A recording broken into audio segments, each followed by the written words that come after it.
Hi everyone. So we thought that we should discuss tracking expenditure, and Memory is going to kick off this one with a little story. Oh, yes. So I had a mentoring session once with this remarkable lady. Okay. Can't tell you her name. I didn't ask her if I could tell you her name. But yeah, I had this mentoring session, and one of the things that she told me that stuck out was track your expenditure. Write down everything you are spending your money on. Okay. Literally everything.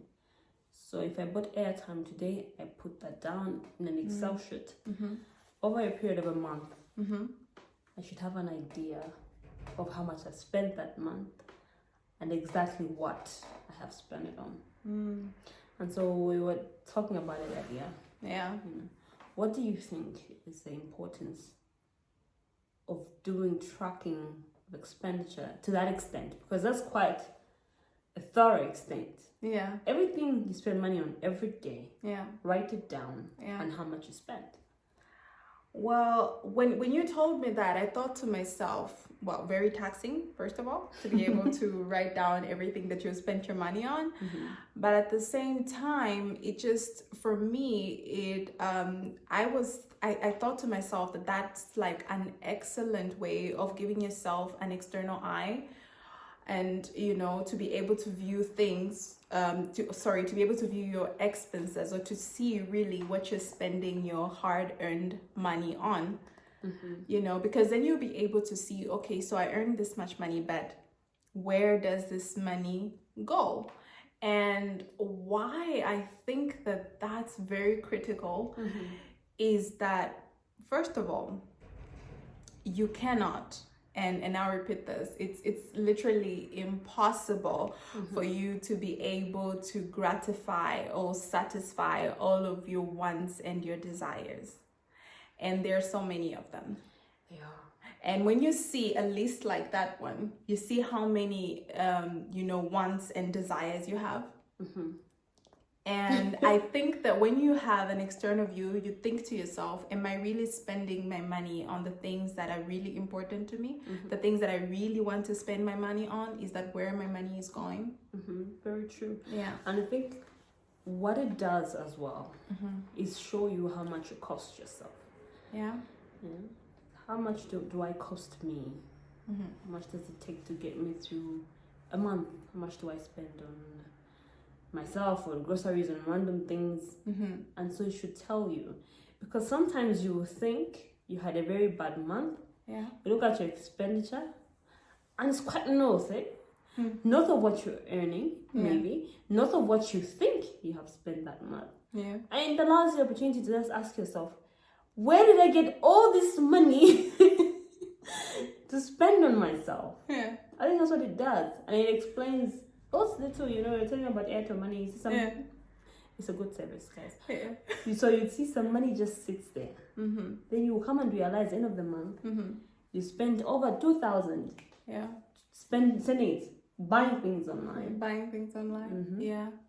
So I like that. I like that you mentioned that, because, and the other question that you're going to have is not only where did I get all this money that I was spending, but is also, do I even have this much money to spend on these things? Sure. What could I possibly, when you add up all of those expenses, you're thinking, what could I possibly, use that money for? And I think that the little devils are the little monies that you're sending, that you're buying all these little things. It's the 150s and the 200s and the 300s that you're sending and buying all of these things. Why? Because, our brain, we have conditioned our brain to think that because we don't budget, because when you budget, you know that 2,000 or 1,000 is reserved for this. If you take out 200, it's going to be 1,800 and you're short. Then you cannot afford, or you cannot contribute to what you needed to contribute to. You cannot contribute at 2,000. So because you condition yourself to be that kind of a person, like that's who I am. I will go over budget for it. I'll go over budget like a 500 or 200, and I'm thinking, wow, now I'm short. On that particular item, I'm short. So, so when you budget and when you're tracking your expenses like that, then you're like, okay, so, I'm short. So I cannot randomly buy things or that I haven't budgeted for, or take up activities that are going to eat into my money that I haven't budgeted for. So like when you track your changes, I think that's the other reason why it's so to put it. I think another way to put it is Mm-hmm. that the tracking of expenses, so tracking that expenditure and the budget, yeah they're holding each other accountable. yeah Yes. So if I say it in my budget mm-hmm. that fine, I'm spending, for argument's sake, I'm spending 5,000 kwacha on my needs Yeah. or my wants. Mm-hmm. When I go to my tracking of my expenditure yeah and I find that I actually ended up spending 10,000 kwacha on my needs and my wants, it's telling me I haven't been holding to my budget accountable. I haven't held myself accountable what I actually said I was going to spend. yeah So it's very important to be able to track expenses because it leads us back to the main goal. Are we keeping to our budget? yeah It's well and easy to say, look, Yeah. I'm going to spend this much money on this. You've said it. yeah How do you know it's what you spend? How on do you this? stick to it? Yes. Yeah. And I think that another thing that you can do is you get an accountability partner. Mm-hmm. Some people can use the app or their actual spreadsheet that they have, or just their mental budget that they have to keep themselves accountable. But if you can have a friend, if you are saving towards something or you're sticking towards a budget, you can talk about these things. So having an accountability partner, I think that is also something that's very helpful. And the other thing that Memory and I spoke about is when it comes to expenditure, you have to realize that it's not all of your wants that you can satisfy. You even if you're trying to spoil yourself, we spoke about this. It's not every month that you need to be able to spend so much money on all these things that you want.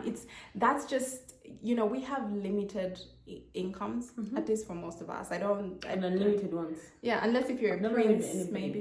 that says I have limited ones. No, there's nobody has Our limited wants are just off chain. And sometimes even detected, like in the other video we were talking about how they're detected by random people selling stuff on Instagram. Suddenly suddenly you want that shoe. You're a guy and suddenly you even we even change it up. You need that watch or that canvas. So our wants are unlimited. But unfortunately your income is limited unless if you're a prince, or who else has unlimited sources of income? I don't know, Richard Branson. So our incomes are limited. They are. But then that is the good news about a budget. Yeah. I feel like we should always go back and say there's good news. Yeah. So it allows you to say, okay, how long of a period can I afford this in? I want to spoil myself. Agree.